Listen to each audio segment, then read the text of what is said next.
चुनाव में बीजेपी की जीत पक्की है।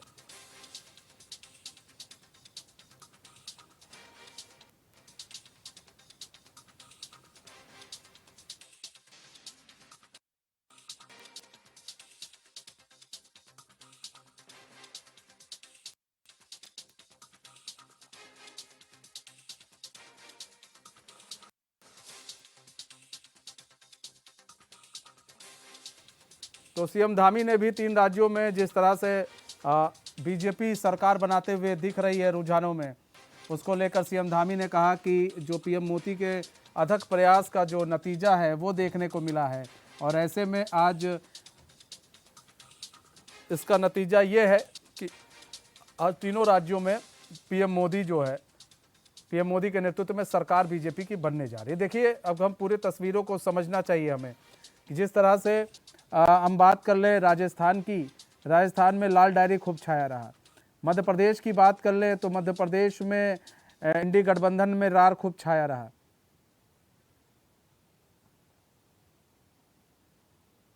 और अगर हम बात कर ले छत्तीसगढ़ में तो गोबर घोटाले से लेकर ऐप घोटाले में बहुत तमाम तरह के जो एलिगेशन है वो भी खूब छाया रहा और इसको बढ़ चढ़ कर उठाया गया। अब देखिए, कर्नाटक चुनाव से काफ़ी कुछ सबक जो है बीजेपी ने लिया।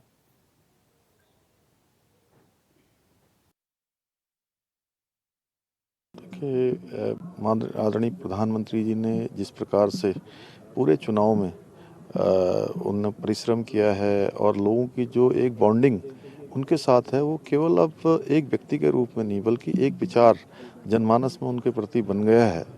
और हमारे लाखों कार्यकर्ताओं ने अथक परिश्रम किया है, मेहनत किया है। मैं सभी राज्यों में जहाँ पर भारतीय जनता पार्टी की सरकार बन रही है उन सबको मैं बधाई देता हूँ, बहुत शुभकामनाएं देता हूँ। ये उनके अथक परिश्रम मेहनत की जीत है। वहाँ के राज्यों की कड़ी मेहनत है, केंद्र का पूरा नेतृत्व है, उन सभी ने जो है अपना परिश्रम किया है, उसी का परिणाम है। और लोग डबल इंजन की सरकार चाहते हैं, जो चूँकि डबल इंजन के फायदे, डबल इंजन के कारण से होने वाला विकास आज पूरे भारत के लोग देख रहे हैं, इसलिए सब ने ज़्यादातर अधिकांश राज्यों ने डबल इंजन को अपनाया है और आदरणीय प्रधानमंत्री जी के नेतृत्व को स्वीकार किया है। ये सेमीफाइनल था और इससे एक बात सिद्ध हो गई कि लोकसभा का 2024 का जो चुनाव है, भारतीय जनता पार्टी 3/4 बहुमत से जीतने जा रही है। यहाँ पर आप ये जो देख रहे हैं, ये जश्न की तस्वीर है और किस तरह से जश्न मनाया जा रहा है बीजेपी कार्यालय में। ये उत्तराखंड बीजेपी कार्यालय की तस्वीर है जहाँ पर जश्न का माहौल है। तो ऐसे में जश्न जो है मनाया जा रहा है क्योंकि 3 राज्यों में बीजेपी बड़े बहुमत के साथ आ रही है, समझना पड़ेगा। प्लस में जा रही है। आपको बता दें, जहाँ जहाँ कांग्रेस हार रही है, जहाँ वहाँ पर बीजेपी वो सीट तो जीती रही है, प्लस में भी सीट जीत रही है। तो इससे समझना ज़रूरी है कि बड़ा भरोसा जताया गया है। राजू, शहबाज खान हमारे साथ जुड़ चुके हैं, मध्य प्रदेश से हमारे सहयोगी हैं। शहबाज खान, मध्य प्रदेश में ऐसा क्या फैक्टर रहा इस बार जो बीजेपी के पक्ष में रहा और कांग्रेस के जो है विरुद्ध खड़ा हो गया? जी बिल्कुल मनीष, बताना चाहूंगा कि मध्य प्रदेश में चुनाव के लगभग 2 से 3 महीने पहले शिवराज सिंह चौहान ने एक योजना चालू करी थी, लाडली बहना योजना। बिल्कुल लाडली बहना योजना का पूरा समर्थन यहाँ पर भारतीय जनता पार्टी को मिलता हुआ दिख रहा है, दिख गया है बोलेंगे, क्योंकि भारतीय जनता पार्टी इस बार इतिहास वाला आंकड़ा लेके पहुंच गई है। 160 के लगभग सीटें वो भारतीय जनता पार्टी जीत रही है। वहीं कमलनाथ ने जो टिकट वितरण किया था उसको लेकर भी लोगों में वो ताने तसने कैसे जा रहे हैं कि किसको टिकट दिया है, क्योंकि लगभग सभी दिग्गज कांग्रेस के सामने नजर आ रहे हैं, जो पीछे चल रहे हैं या हार रहे हैं।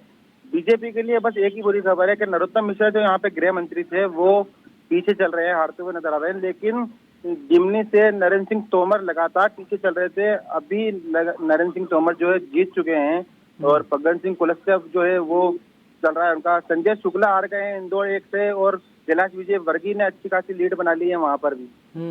अच्छा, एक चीज और भी है शहबाज, बड़ी बात कही, ये जो लाडली योजना है, ये लाडली योजना खुद अभी सीएम पुष्कर सिंह माफ कीजिएगा, शिवराज सिंह चौहान ने इस बात को लेकर कहा कि लाडली योजना में जो हमारी बहनें लाडली बहनें हैं उन्होंने जो है हमें जिस तरह से समर्थन दिया है, सुपड़ा साफ करने में कांग्रेस का बहुत बड़ा हाथ रहा है उनका। बिल्कुल मनीष, लाडली बहना का बहुत बड़ा योगदान रहा है भारतीय जनता पार्टी को विजय बनाने में, क्योंकि लाडली बहना योजना के तहत महिलाओं को पहले 1,000 रुपए मिल रहे थे, अब 1,250 रुपए मिल रहे हैं। तो वो जो फैक्टर था लाडली बहना का, वो बिल्कुल यहाँ सामने देखने को मिल रहा है कि भारतीय जनता पार्टी अच्छे बहुमत से यहाँ पर जो है जीत हासिल करती नजर आ रही है। अच्छा शहबाज, एक चीज़ और भी है यहाँ पर, हम ये समझना चाहेंगे, जो रार पड़ी जब चुनाव 5 राज्यों के हुए तो इंडी गठबंधन में रार पड़ गई, और ये जो रार थी, ये रार देखने को मिली। आप देखिए, मध्य प्रदेश से ये रार शुरू हुई, उसके बाद उत्तर प्रदेश और ना जाने हर जहाँ जहाँ चुनाव हो रहे थे, अखिलेश यादव कांग्रेस को निशाना बना ही रहे थे। तो क्या उस रार का भी असर देखने को मिला? क्या सपा वहाँ पर अपने जो प्रत्याशी खड़े किए थे सपा ने, क्या उन प्रत्याशियों का भी जो असर देखने को मिला, वहाँ पर वोट कटे हैं? बिल्कुल मनीष, इंडिया गठबंधन में जो राड़ पड़ी है उसमें अखिलेश यादव ने भी अपने कैंडिडेट उतारे थे, बीएसपी से मायावती ने भी अपने कैंडिडेट उतारे थे, लेकिन उतने वोट वो लोग नहीं काट पाए। यहाँ पे बीजेपी का जो मैजिक था वो बिल्कुल साफ तौर पर चलता हुआ नजर आ रहा है। प्रधानमंत्री नरेंद्र मोदी के नेतृत्व में जो भारतीय जनता पार्टी 5 राज्यों में चुनाव लड़ रही थी, वो नेतृत्व बिल्कुल साफ नजर आ रहा है कि प्रधानमंत्री, एक नारा दिया था प्रधानमंत्री मोदी ने कि एमपी के मन में मोदी, मोदी के मन में एमपी। बिल्कुल एमपी के मन में मोदी आपको साफ नजर आ रहे हैं स्क्रीन पे, जिस तरह से ये आंकड़े सामने नजर आ रहे हैं। और अब जो ये देखना होगा कि भारतीय जनता पार्टी की सरकार तो बन गई, लेकिन मुख्यमंत्री कौन होगा, क्योंकि भारतीय जनता पार्टी में मध्य प्रदेश में मुख्यमंत्री के लगभग 1 दर्जन के आसपास जो है उम्मीदवार हैं। कैलाश विजयवर्गीय हैं, नरेंद्र सिंह तोमर है, ज्योतिरादित्य सिंधिया का भी कहीं ना कहीं नाम आ रहा है, क्योंकि चंबल सेक्टर में उनका भी मैजिक चला है और वहां से भी सीटें जीत रही है भाजपा। ठीक है शहबाज, बहुत बहुत धन्यवाद हमारे साथ जुड़ने के लिए और तमाम जानकारी साझा करने के लिए। तो अब हम आपको बताएं, ये जो चुनाव आप देख रहे हैं, चुनाव आप देखिए कि जिस तरह से चुनाव हुए, और चुनाव में जिस तरह से बात की गया है कि लग रहा था ऐसा कि कांग्रेस कह रही थी कि भाई राजस्थान में तो एक बानगी लग रहा था कि बीजेपी आएगी, लेकिन मध्य प्रदेश और छत्तीसगढ़ में जो है वहाँ पर उलटफेर जो देखने को मिला वो काफ़ी चौंकाने वाला था। खासकर छत्तीसगढ़ में जिस तरह से उलटफेर देखने को मिला वो काफ़ी चौंकाने वाला था। अब ऐसे में तेलंगाना में कांग्रेस ने अच्छी बढ़त बनाई हुई है। तेलंगाना में भी वहाँ पर भी देखिए, वहाँ पर भी बीजेपी ने अच्छी खासी सीट हासिल कर ली है। बीआरएस को पीछे छोड़ते हुए कांग्रेस आगे है, लेकिन वहाँ पर बीजेपी ने जिस तरह से बढ़त बनाई तेलंगाना में, वो भी देखने लायक है।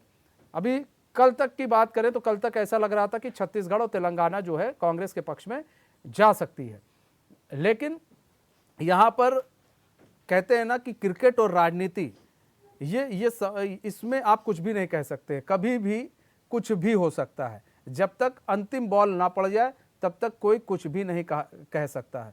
तो ये राजनीति है, और राजनीति में ये जो चीज़ें चल रही हैं, जो चीज़ें दिख रही है, ये चलती हैं। और आपको बताएं, एग्जिट पोल, सारे एग्जिट पोल धरे के धरे रह गए। सारे एग्जिट पोल जो है यहाँ पर, सारे एग्जिट पोल को मात देती हुई ये जो चीज़ें दिख रही हैं, आज जो तस्वीर दिख रही है बीजेपी की, वो दिख रही है। और सबसे देखिए यहाँ पर बीजेपी राजस्थान में, बीजेपी छत्तीसगढ़ में, बीजेपी मध्य प्रदेश में, कांग्रेस तेलंगाना में, मिजोरम में कल उसके रुझान आएंगे। लेकिन जो कांग्रेस, अब बहुत लोग कह रहे थे सेमीफाइनल है, कोई कह रहा था फाइनल है, इसको सेमीफाइनल के रूप में लोग देख रहे थे। तो हमारे साथ देखिए हमारे मेहमान भी जुड़ चुके हैं। संजीव वर्मा जुड़ चुके हैं, भाजपा प्रवक्ता हैं। अनिल शर्मा जुड़ चुके हैं, कांग्रेस के प्रवक्ता हैं। हमारे साथ वीरेंद्र शर्मा जुड़ चुके हैं, राजनीतिक विश्लेषक हैं। बहुत बहुत स्वागत है चैनल में आपका। अनिल शर्मा जी, ये जो नतीजे आ रहे हैं, अब धीरे धीरे आ रहे हैं, इन नतीजों पर अब आप क्या कहेंगे? क्योंकि जिस तरह से झटका लगा आप लोगों को, खासकर छत्तीसगढ़ में, किस तरह से देख रहे हैं? देखिए मनीष जी, चुनाव की जो स्थिति है, कहने में कोई अतिशयोक्ति नहीं, कहीं ना कहीं कोई कमजोरी रही होगी, कोई ना कोई कमी रही होगी जो जनता ने हमको नकारने का काम किया। लेकिन जिस प्रकार का जो रुझान है, सुबह से जो रुझान मिला और सुबह से अब तक का जो रुझान है, उस हिसाब से छत्तीसगढ़ में आज जहां 60-65 दिखा रहे थे, धीरे धीरे करते हुए जो वोटिंग की काउंटिंग हुई, इसमें 30-35 तक के मामले आ गए। और बीजेपी जो बिल्कुल निचले पायदान पर थी वो उठती हुई ऊपर आती है, 50-55 पे आ जाती है। कहीं ना कहीं कोई खामी रही होगी चुनाव के समय में, या चुनाव मैनेजमेंट में कोई कमी ऐसी रही होगी जिसकी वजह से हम वहां चुनाव हारे, या बीजेपी ने कोई शगुफा इस प्रकार का छोड़ा हुआ। देखिए तमाम तरह की योजनाएं हैं, जनता ने क्यों नकारा इस पर मंथन बाद में होगा और उसके हिसाब से अब ये सेमीफाइनल 2024 का जिस प्रकार से मानकर लोग चल रहे हैं, मैं बता दूं आपको कि 2024 के इस चुनाव से सबक लेते हुए 2024 की चुनाव की तैयारियों में हम लोग जुटेंगे और पहले से चुनाव की तैयारी में, लेकिन अब व्यवस्थाएं थोड़ी सी बदलनी होगी। जिसको भी जैसे टिकट के बंटवारे में या चुनाव में जिनकी ड्यूटी लगानी थी, कहीं ना कुछ खामी रही होगी जिसकी वजह से आज ये चुनाव की स्थिति है। लेकिन अभी अंतिम पायदान की स्थिति है, जैसे मैं देख रहा हूं न्यूज में कि सीटों की गिनती अभी आगे पीछे हो रही है, एकदम फाइनलाइज नहीं है, क्योंकि अंतिम बॉल तक जो है हम लोग अभी भी इंतजारत है कि कहीं ना कहीं छत्तीसगढ़ में चेंजिंग हो सकती है। मतलब अब अनिल भाई आपके साथ हम हमेशा हम लोग डिबेट करते हैं। मैंने एक समय ऐसा था जब चुनाव हो रहा था तब भी आप ही के साथ थे, और मैंने उस वक्त भी कहा था कि जो सपा के साथ हो रहा है वो आपको नुकसान देगा, वो दिखेगा, तो आप मेरी बात मान नहीं रहे थे। उस वक्त आप बहुत कुछ कह रहे थे, और वो चूंकि हम लोग एक पत्रकार है, एनालिसिस कर लेते हैं। अब आप यहाँ पर तमाम तरह के अब आरोप भले ही लगा ले कि ईवीएम खराब था, मैनेजमेंट खराब था, लेकिन हार तो हार होती है। यही आप लोगों ने जीत, कर्नाटक में जीत भी दर्ज की थी महाराज। मनीष जी, अब तक के जितने भी डिबेट्स हो, मेरी सारी डिबेट्स उठाकर देख सकते हैं, मैंने कभी ईवीएम के बारे में नहीं कहा। नहीं, मैं ईवीएम की अभी बात कर रहा हूं, मैं उस वक्त की बात नहीं कर रहा। देखिए ईवीएम एक अलग मैटर है।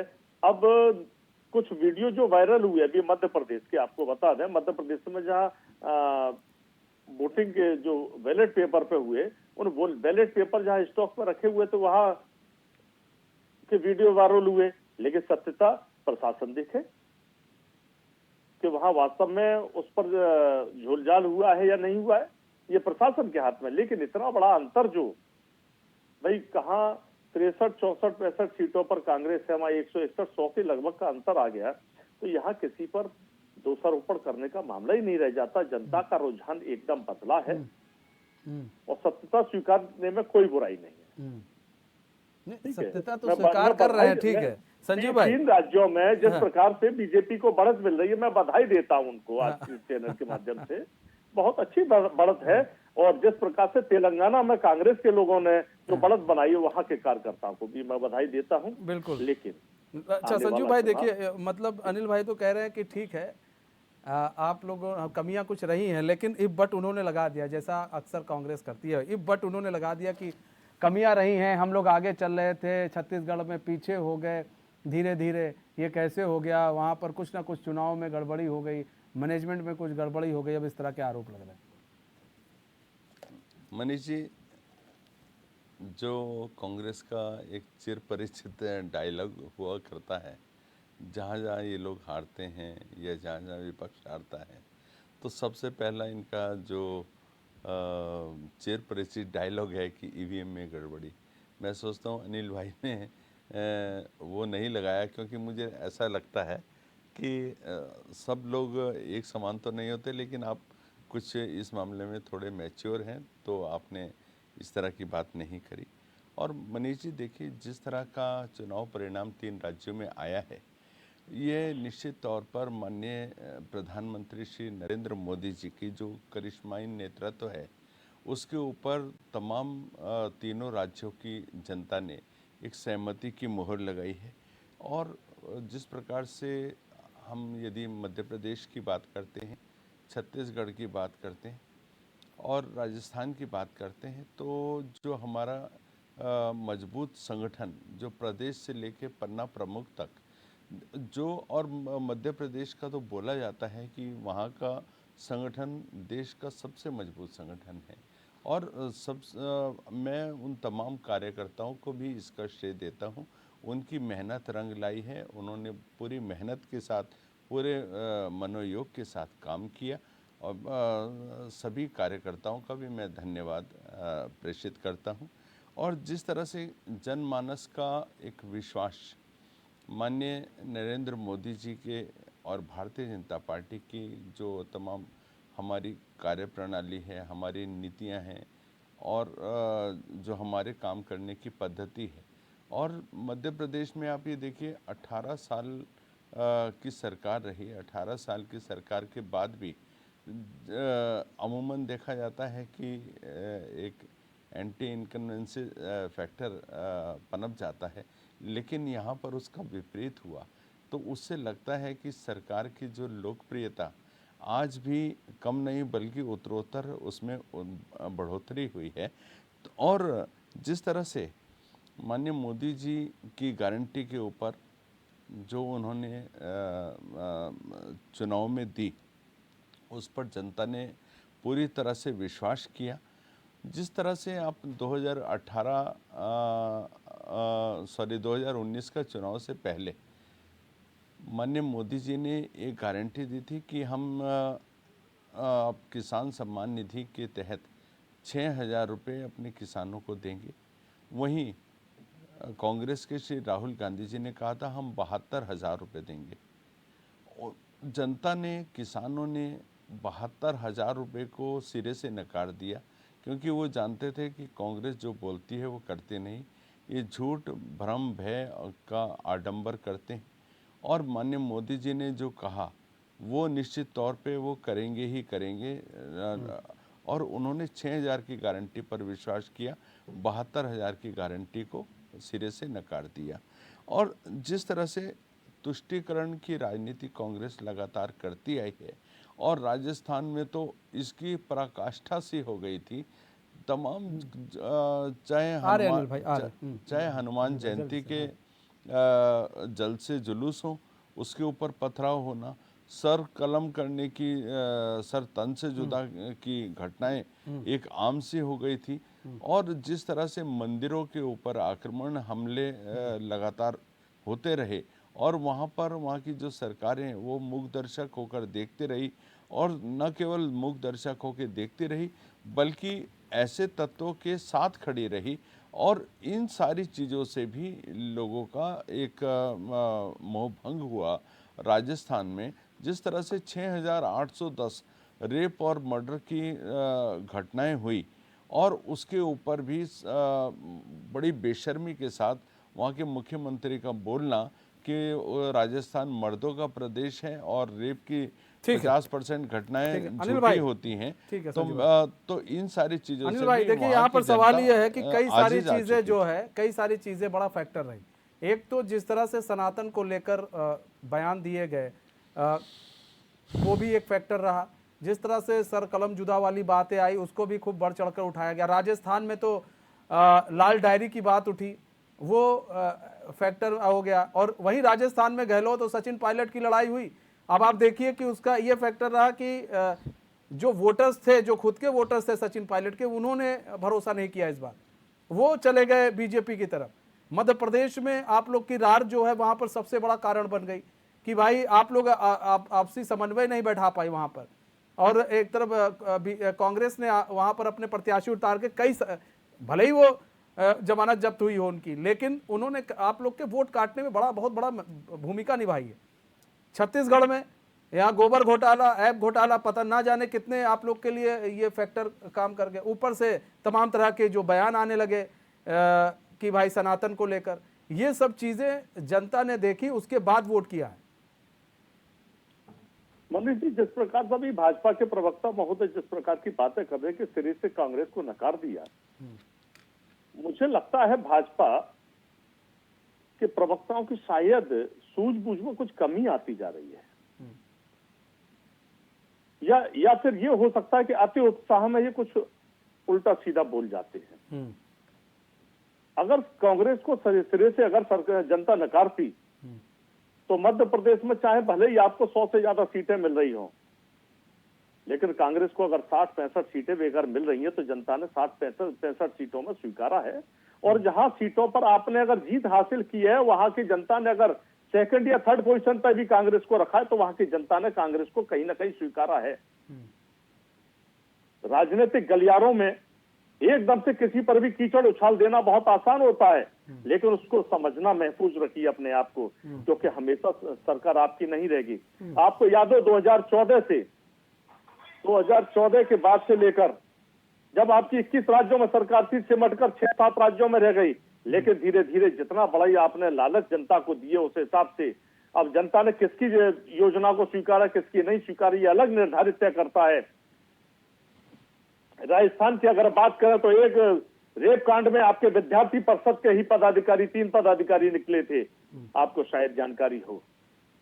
रही बात कांग्रेस की अंदरूनी रार हो या बाहर की रार हो, ये हमने स्वीकारा है कि हमने अगर चुनाव में अगर सरकार नहीं बना पा रहे हैं तो ये कहीं ना कहीं हमारी खामियां रही होंगी, जिसका फायदा बीजेपी पार्टी ने उठाने का काम किया है।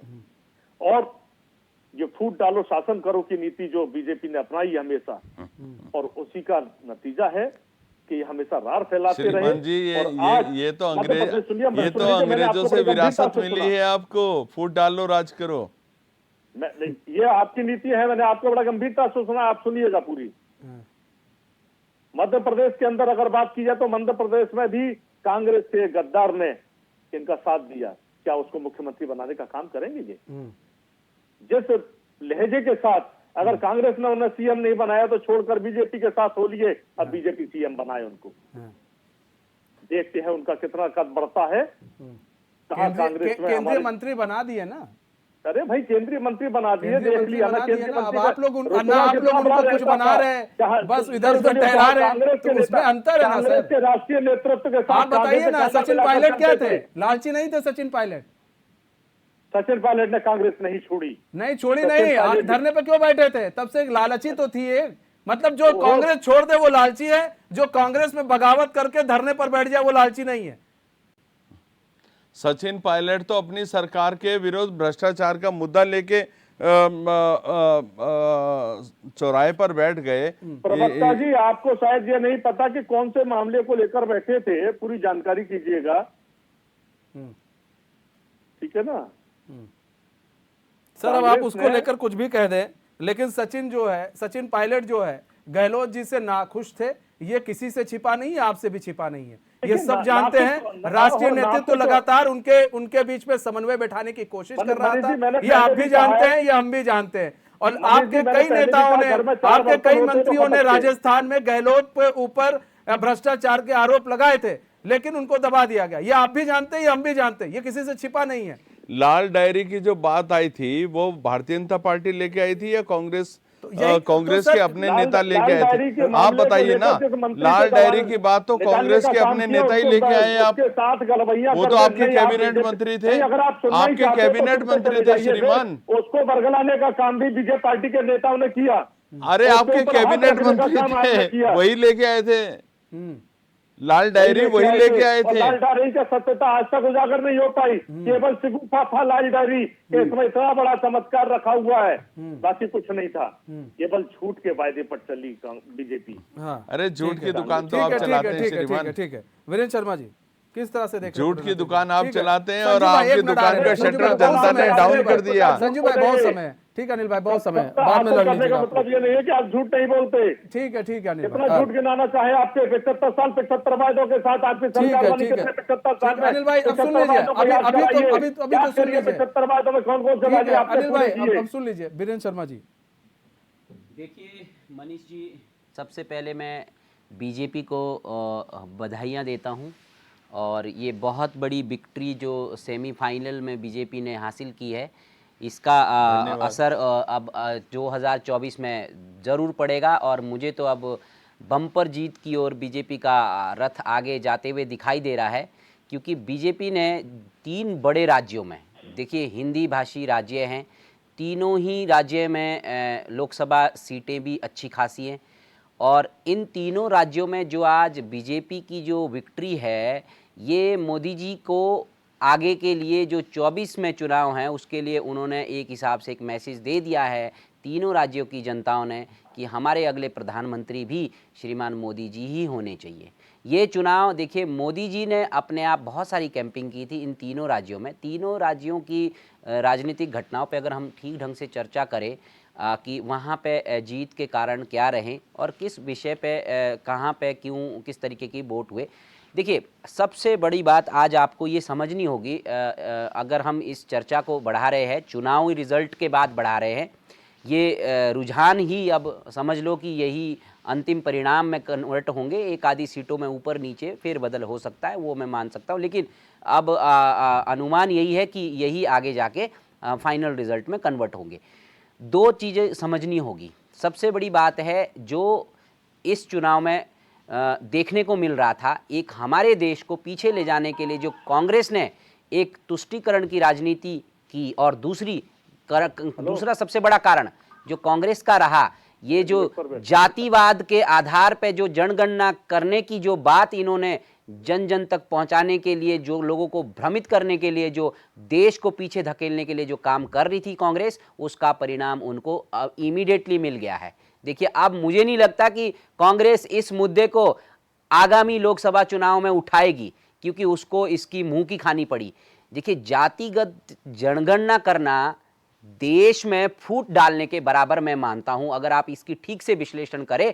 और कांग्रेस के पुराने नेता, जो दिग्गज नेता, समझदार नेता होंगे, वो भी इस पक्ष में नहीं होंगे, लेकिन अब इनके जो नेतृत्व में जो मतलब बहन भाई प्रचार करने उतरते हैं, उन्हें उसका मतलब भी नहीं होता है पता कि तुष्टीकरण क्या है, तुष्टीकरण का मतलब, शब्द का मतलब क्या है, दे डोंट नो। और उन्हें यह भी नहीं है मालूम, वो भले ही पार्टी में अव्वल दर्जे पे पार्टी ने उन्हें बिठा रखा है क्योंकि वो एक विशेष परिवार से आते हैं, परंतु उनका जो आज उनकी जो नकारात्मकता है वो आज देश के सामने है। और जिस वजह से आज कांग्रेस को मुंह की खानी पड़ी, कांग्रेस एक बहुत पुरानी पार्टी, देश की सबसे पुरानी पार्टी, जिसका इतना बड़ा स्ट्रक्चर है, इतने सारे नेता है, इतने सारे कार्यकर्ता है, हर जगह उनके बूथ लेवल पे अपने जन जन तक कार्यकर्ता थे, परंतु जब नेतृत्व करने वाला ठीक ढंग से ना हो और जिसको शब्दों का भी नहीं पता हो कि चुनाव में शब्द कौन से इस्तेमाल करने चाहिए, कौन से नहीं करने चाहिए, बस तो फिर उसके यही परिणाम देखने को मिलते हैं। और देखिए, सबसे बड़ा कारण जो आज मैं आपको आपके चैनल के माध्यम से बताना चाहता हूं, ये जो कांग्रेस गारंटी और फ्री की योजना के चक्कर में लोगों को लुभाना चाहती थी, वो लोगों ने नकारा। और ये भी मैं मनीष जी आज आपको बता रहा हूँ, आप देखिए, जो भी हमारे ये चुनाव होते हैं वैसे हमारे देश में, तो 60 से 80% के बीच में ही वोटिंग होती है। और ये सच्चाई है हमारे देश की कि हमारे में जो हायर क्लास है और कुछ मिडिल क्लास है, वो वोट देने नहीं निकलता है। जिस दिन आप मेरी पूरी बात सुनिए, आप सत्यता को सुनिए। देखिए, अब आप लोगों का तो काम है कि आप लोग हमेशा ईवीएम को दोषी ठहराओगे। आपने तो आज सबसे पहले शब्द ये बोल दिए कि चुनावी मैनेजमेंट ही खराब है भारत का। तो आपके तेलंगाना में नहीं था क्या वो चुनावी मैनेजमेंट खराब? फरमाई सुना नहीं, मैंने क्या कहा? नहीं, आपने कहा कि चुनावी मैनेजमेंट में कुछ कमियां रही होगी। देखिए, आपने तो सीधा इलेक्शन कमीशन पे आज पहला क्वेश्चन दाग दिया था। पेश कर रहे हैं आप? नहीं, शर्मा जी, हम वर्मा जी, ये शर्मा जी हैं। देखिए अनिल भाई, आपको मालूम है, हम आपके साथ पहले भी डिबेट में बैठे हैं, आप एक समझदार व्यक्ति है। मैं कांग्रेस की हार का कारण आपको नहीं गिनूंगा, मैं आपको नहीं दोष दे रहा हूं, लेकिन आपको सुननी पड़ेगी। हम कांग्रेस की भी तारीफ करते हैं जब कांग्रेस कोई अच्छा काम करती है। तारीफ वाली बातें नहीं करो। आपने कही कि भारत सरकार का मैनेजमेंट गलत है चुनाव का, मैं तो नहीं कही। नहीं, आपने भारत सरकार के लिए, आपने तो इलेक्शन कमीशन का मैनेजमेंट पे उंगली उठा दी थी। पहला सवाल ही आपका, पहली बात ही आपने गलत बोल दी थी। हो सके कि आपने छत्तीसगढ़ को लेके बोली, आपने छत्तीसगढ़ को लेके बोली कि अचानक ये परिवर्तन कैसे हो गया। आपने बोला कि मैनेजमेंट में कोई कुछ ना कुछ, चुनावी मैनेजमेंट में कमियां हो सकती है। अब आपने वहां पे क्वेश्चन कर दिया अपने चुनावी मैनेजमेंट में, कहीं ना कहीं सरकार के। देखिए, आप सुनिए, आप रिपीट वीडियो सुन लीजिएगा।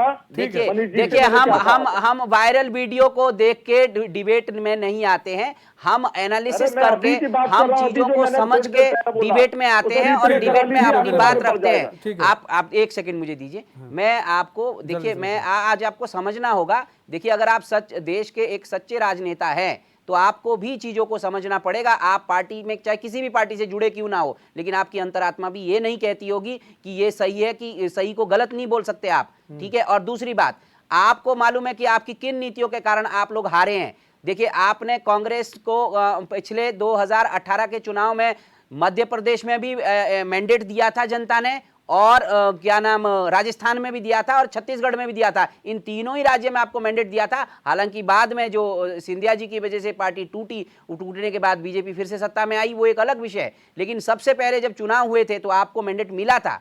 देखिए, लेकिन आपने उसका सम्मान नहीं किया है, और आप लोगों ने उसका सम्मान नहीं किया, आपने उसका हमेशा मिसयूज किया है। इस मिसयूज का आज आप देख लो, फिर से आपको नहीं रिपीट किया वहां पे। ठीक है, क्यों? भाई, क्योंकि ठीक है। उनको अनिल जी, जनता बेवकूफ नहीं अनिल है। भाई, और मैं देखिए, ये भी बता दूं, एक बात सुनिए, 10 सेकंड मैं जल्दी आपको से, इतना भी बता दूं, जिस दिन भारत में वोट, जिस दिन इलेक्शन होता है, अगर 90% इस देश में चुनाव में वोट डालने के लिए लोग बाहर निकले, हायर क्लास बाहर निकले, पढ़े लिखे लोग बाहर निकले, मैं कह रहा हूं आज पूरा तबका, पढ़ा लिखा, हायर क्लास, सब बीजेपी के साथ है। क्यों? क्योंकि वो नीतियों को समझते हैं, पढ़ते ठीक है हैं, वीरेंद्र लिखते भाई, ठीक है, हैं। ठीक है। गरीब जनता अनिल को शर्मा जी, बरगलाने का काम अनिल शर्मा अलग जी, अलग एक पार्टियां चीज़ कई है, तरीकों से अनिल भाई, करती है, एक भ्रमित मिनट, करती एक है, मिनट, जिसका कारण आज आप सुनिए देख ना, रहे हो हो। गया, ठीक है अनिल भाई, एक चीज़ है यहाँ पर समझनी पड़ेगी। यहाँ पर समझने वाली बात यह है कि कमियां रह गई। आप लोगों ने जिस तरह से राहुल गांधी ने प्रचार प्रसार किया, राहुल गांधी ने प्रचार प्रसार में वो अक्सर बोलते थे कि मैं यहाँ गया, मुझे 2-3 लोग ये मिले, उनसे मैंने बात की, तो ये चीज़ें वो बता रहे थे। ये जो हवाई बात होती है, वो कौन 2-3 लोग थे कभी नहीं पता चलता है। उन्होंने बात की थी छत्तीसगढ़ में बहुत अच्छा काम हो रहा है, जब बात मध्य प्रदेश में बहुत बुरा काम हो रहा है, वो हवाई चीज़ें हो जाती हैं, लोग इस चीज़ को भी समझते हैं। दूसरी चीज़, आप ओबीसी और जातीय जनगणना को लेकर तमाम तरह की जो चीज़ें थी आप लोग कर रहे थे, तमाम तरह की बातें आप लोग कर रहे थे, लेकिन हुआ क्या? आप लोग को सिरे से नकारा गया। क्योंकि अब ये समझने वाली बात है कि जैसे आपने देखा था कि कर्नाटक में बीजेपी राष्ट्रीय मुद्दा लेकर गई थी, बीजेपी को सिरे से नकार दिया गया। अनिल भाई, वही गलती आप लोग भी यहाँ पर कर गए। आप लोगों, क्योंकि आपकी सरकार थी राजस्थान में, छत्तीसगढ़ में, आप लोग वहां पर जो सरकार थी, आप लोग अपनी योजनाओं को दिखा नहीं पाए और बता नहीं पाए, खुद गहलोत जी नहीं बता पाए। ये भी एक बहुत बड़ी कमी रह गई है। अनिल भाई, बिल्कुल ठीक है, बिल्कुल ठीक है। देखिए, बहुत सारी योजनाएं कांग्रेस जनहित में लाई, और यही 2014 से पहले मनमोहन सिंह जी की सरकार में तमाम योजनाएं इतनी हैं जिनके साथ बीजेपी पार्टी खेल रही है। उन्हीं योजनाओं के नाम बदल कर पेश कर रही है। उसका जो प्रचार जो जनता के बीच में होना चाहिए थे, पूर्ण प्रचार नहीं हो पाया। और जनता ने, मुझे नहीं लगता कि राजस्थान की गहलोत सरकार ने या छत्तीसगढ़ की सरकार ने कोई कमी जनता के लिए छोड़ी होगी, लेकिन जनता का मत है। कितने % वोट कांग्रेस को मिलता है, कितने % बीजेपी पार्टी को मिलता है, और कितनी सीटों पर जीत और हार होती है। अब जिसके पास ज्यादा सीट आ गई उसकी सरकार बनती है, जिसके पास कम सीट आ गई उसकी सरकार। लेकिन ये नहीं कह सकते कि जनता ने सिरे से नकार दिया। सिरे से नकारने का मतलब है शून्य की ओर ले जाना। जिस प्रकार से तेलंगाना में 7-8 सीटें बीजेपी पार्टी की दिखा रहे हैं, तो वहां सिरे से नकारना कहते हैं। अगर कांग्रेस की अगर 8-10 सीटों पर अगर सिमट कर रह जाती तो वो सिरे से नकारना कहलाती। छत्तीसगढ़ के अंदर जहां 90 सीटों के अंदर चुनाव है, अगर कांग्रेस को 8 सीट मिलती या 7 सीट मिलती या 5 सीट मिलती, लगता सिरे से नकारा है। लेकिन 35 सीटों पर या 34 सीटों पर भी अगर वहां जनमत मिल रहा है तो जनता हमको स्वीकार रही है। हर जगह अस्वीकार नहीं किया जनता ने। मध्य प्रदेश में भी कर्नाटक में यही चीज हुआ था, तब आपने कहा कि इनको सिरे से नकार दिया गया। इन्होंने भी तो अच्छी खासी सीट पाई थी। आप भी कहते नहीं, जनता ने इनको भी स्वीकार किया है। जनता ने इनको स्वीकार नहीं किया, जनता ने कांग्रेस को स्वीकार किया सत्ता बनाने के लिए। ज्यादा जनमत कांग्रेस को दिया, यहाँ ज्यादा जनमत इनको दिया है। लेकिन एक चीज ये भी समझना होगा ना अनिल भाई, अब यहाँ पर हम वोट परसेंटेज की थोड़ी बात कर लेते हैं और बात कर लेते हैं सीट की। जहां जहां कांग्रेस थी और जहां जहां बीजेपी आई है, जो बीजेपी सीट जीत रही है कांग्रेस से, वो तो जीती रही है, सर प्लस में जा रही है, यानी कि वो प्लस सीट जीत रही है। इसका मतलब यह है कि जो नरेंद्र मोदी ने जितने भी उन्होंने वहां पर जाकर अपनी नीति गिनाई, जो भी चीजें थी, ठीक है, हम आते हैं आपके पास। हमारे साथ आप नेता भी जुड़ चुके हैं, डीके पॉल जी भी जुड़ चुके हैं। डीके पॉल जी, स्वागत है आपका। हाँ, तो अनिल भाई ये कह रहे थे कि तीनों राज्यों में पीएम मोदी ही चेहरा थे, मुख्यमंत्री को हटा दीजिए। उन्होंने कहा मुख्यमंत्री कोई नहीं, अगर गलत होगा तो हमारे साथ, सही होगा तो हमारे साथ। तो उन्होंने एक बहुत बड़ा दांव खेला, उस दांव को वहां पर वो जीतते हुए भी दिखे। तीनों राज्यों में पीएम मोदी गए, उन्होंने मुद्दे वहां के लोकल मुद्दे उठाए वहां के, और राष्ट्रीय मुद्दे भी उन्होंने कुछ उठाए। बीजेपी पार्टी क्यों नहीं उभरी? बड़ा प्रश्न है। चौथी राज्य में अगर मोदी फैक्ट्री सब जगह चल रहा है तो मोदी भारत का हिस्सा है। तेलंगाना वहां बीजेपी पार्टी का क्यों नहीं टुकड़गी बची?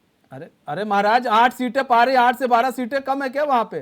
जहां पर कुछ थी नहीं, 1 सीट थी इनकी, 1 सीट थी। 1 से 8 पहुंच गए, 1 से 8 पहुंचे भाई। उन्नति हुई है, उन्नति हुई है। तो वहां 8 सीटें क्यों? वहां भी 80 सीटें आ जानी चाहिए थी। बिल्कुल, अगली बार आएंगे, अगली बार आएंगे, प्रतीक्षा कीजिए थोड़ा। आप ये देखिए कि तेलंगाना जैसे राज्य में, अनिल भाई बिल्कुल प्रतीक्षा कीजिए थोड़ा। तेलंगाना जैसे राज्य में अगर 8 सीटें आ रही है, जहां पर यहां तक कह दिया गया था, देख लीजिएगा। हाँ, जरूरी नहीं कि सेमीफाइनल में आप जीत जाए तो फाइनल भी आप ही जीतेंगे।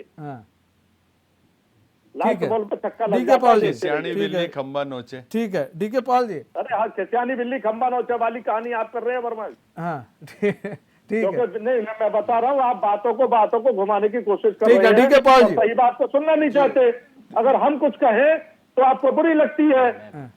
कौन बना पनौती इस बार? मिर्ची कौन से मौसम में लगती है? कौन बना? राहुल गांधी जो बार बार पनौती चिल्ला रहे थे कांग्रेस के लिए, पनौती वो स्वयं बन गए।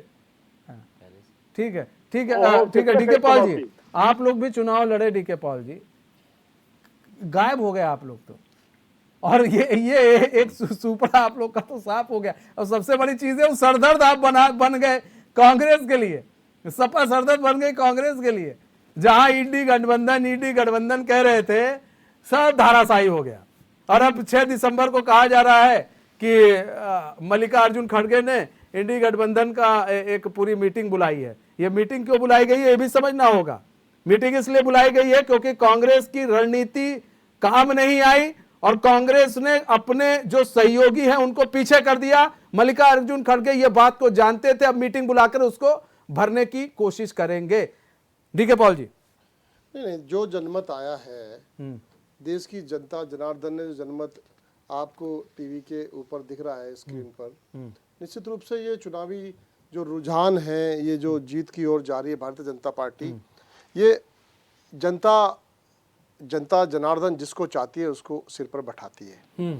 लेकिन देश में जिस प्रकार का परसेप्शन खड़ा हो गया है, पैदा नहीं हो रहा है, कोई करा नहीं रहा है, परसेप्शन खड़ा कर दिया गया है, जिसको हम ध्रुवीकरण का परसेप्शन कहते हैं। देखिए सुनिए, हंसने की बात नहीं है, ठीक है। भारतीय जनता पार्टी को जनता जनार्दन ने चुना, उसको जीत की अग्रिम बधाई। लेकिन हम लड़े चुनाव और बड़ी शिद्दत के साथ लड़े। एक एक चुनावी रैलियों से आप देखिए, जिन राज्यों में हम चारों राज्यों में चुनाव लड़े हैं, और हमारी रैलियां और हमारे लोग, हमारे कार्यकर्ता किस तरह से सड़कों पर उतरे हैं भाई, इसके लिए भी तो आम आदमी पार्टी को हम स्वयं को बधाई देते हैं। क्योंकि 10 साल की देश के अंदर सबसे कम समय की कोई अगर राष्ट्रीय पार्टी बनी है इस देश के अंदर तो वो आम आदमी पार्टी है। और जिस दिन सीरियसली हम पूरी सीटों पर चुनाव नहीं लड़े, हमने बहुत हवा में हमने हाथ पैर नहीं चलाए, हम धरातल पे जहां पर हम मजबूत दिख रहे थे। और आप देखना अभी वोट ऑफ परसेंटेज देखना आप, सम्मानजनक होगा हमारा चारों के चारों राज्यों में। हम तो आज की डेट में जो आम आदमी पार्टी चुनाव लड़ रही है, एक तरफ तो उस पर कुठाराघात हो रहा है देश के अंदर, दूसरी तरफ जो पार्टी जीत की ओर जा रही है वो किस तरह का परसेप्शन फैला रही है, ध्रुवीकरण का परसेप्शन। सनातन की बात कर रहे हैं, ये सनातन से देश चलेगा क्या? भूख पेट क्या सनातन से भरा जाएगा क्या? पेट भरा जाएगा तो काम से, योजनाओं से। देखिए, अरे आप भी, मैंने बधाई दे दी आपको। आप भी सनातन को नष्ट करने वालों के साथ हो क्या? टी शर्ट भी देख रहा हूं, आप भी सनातन को नष्ट करने वालों के साथ, किस तरह का आप परसेप्शन दुनिया में देना चाह रहे हैं। आप भी सनातन को नष्ट करने वालों भाई, भगवा से ही प्रॉब्लम है, ठीक है। भगवा से आपको भी दिक्कत है, आपको भी दिक्कत है, हमारा पेट नहीं भर रहा, मतलब हमारे लाखों नौजवान। सुनिए ना, अगर आप मेरे से मेरा वक्तव्य लेना चाह रहे हैं तो आराम से सुन लीजिए। मैंने बधाई दी है भगवा वाले प्रवक्ता जी को। मैं कहना चाहता हूं, अगर पेट सनातन से भरता है, अगर पेट ध्रुवीकरण से भरता है, तो हमारे लाखों नौजवान आपका पेट आप सुनेंगे रोहिंग्या से भरता है अरे क्या? सुन तो लीजिए भाई साहब। आपका पेट अरे, बांग्लादेश से भरता है मैं क्या? एक्साइटेड नहीं हो रहा हूँ आपकी तरह। आप ऊपर को थूक रहे हैं, मुंह पे गिरेगा आपके। वो समझ excited लीजिए है, बात होना को। भी चाहिए, आज का दिन है भाई उनका। आप एक्साइटेड होइए, पर नहीं, ओवर एक्साइटेड होने से आपको पता है वर्मा जी, अभी वही है पंजाब में, इनको ढूंढने से भी सीटें नहीं मिली थी अपनी। कहां अभी दिल्ली में 3 बार देख लीजिए आप, इनको ढूंढने से भी किस तो प्रकार से सुपड़ा, इसको कहते हैं सुपड़ा साहब। अभी आप अनिल शर्मा जी से कुछ बोल रहे थे, मैं कह रहा हूँ ठीक है, वो उनकी पार्टी ने भी बड़ी ताकत के साथ में चुनाव लड़ा है, और दूसरे नंबर की पार्टी रहे, उनको भी बधाई देना चाहते हैं हम। लेकिन हम ये भी समझना चाहते हैं कि आप सुपड़ा साहब किसको कहते हैं। अनिल जी आप भी सुन लीजिए, सुपड़ा साहब अनिल जी मैं आपके भी संज्ञान में ला रहा हूँ, आपको मालूम भी है बड़े भाई आप हमारे। दिल्ली में आपने इनके साथ किया, दिल्ली में आपने कांग्रेस के साथ यही तो प्रॉब्लम है भारतीय जनता पार्टी के प्रवक्ताओं में। वर्मा जी जब पेड़ भारी हो रहा है ना, ठीक है तो आपके अंदर क्षमता होनी चाहिए ना सुनने की। भाई हम बधाई दे रहे हैं आपको, जनता ने आपको चुना है, लेकिन आप आम आदमी पार्टी की लड़ाई को भी कम में नहीं आंक सकते हैं। हमारी देखे लोगों ने किस प्रकार से सड़कों पे उतर करके मुद्दों की बात कही, किस प्रकार से केजरीवाल जी ने नौजवानों को नौकरियां देने की बात कही, उसी प्रकार से कांग्रेस ने कही। ठीक है, हार जीत को बहुत बड़ा मैटर नहीं करती। अरे भाई हार जीत तो जो लड़ेगा वही तो हारेगा ना। ठीक है, भाजपा जीत गई, कांग्रेस और आम आदमी पार्टी हार गई है, ये लड़ाई जारी रहेगी। भले ही सेमीफाइनल था, हम भी जानते हैं सेमीफाइनल था, ये पूरा देश जानता है, पूरी पार्टियां जानती है, देश की सारी पार्टियां जानती है। पर इस सेमीफाइनल में आम आदमी पार्टी ने भी अपनी प्रेजेंटेशन को सड़कों पर लोगों के बीच में उनके मुद्दों को कसम दे करके और उनको वादा करके संकल्प के साथ में उठाने का काम किया है। इसको भी तो कम मत आकिए ना भाई। ठीक है, हार जीत लगी रहती है, पंजाब में आप 0 रह जाते हैं, दिल्ली में आप 0 के आसपास पहुंच जाते हैं, तो और हम वहां 0 रह गए तो क्या बड़ी बात है भाई। हम जनता की लड़ाई, आम आदमी की लड़ाई लड़ते रहेंगे। केजरीवाल जी ने जो कहा कि जन जन की लड़ाई हम लड़ते रहेंगे, देश के अंदर शिक्षा की और स्वास्थ्य की व्यवस्था तमाम हर व्यक्ति को मिले, और इतनी साधारणता के साथ मिले कि उसको लाइन में न लगना पड़े, उसको परेशान ना होना पड़े, उसको मर होना पड़े। लड़ाई लड़ते रहेंगे, ये लड़ाई लड़ेंगे शराब घोटाले की।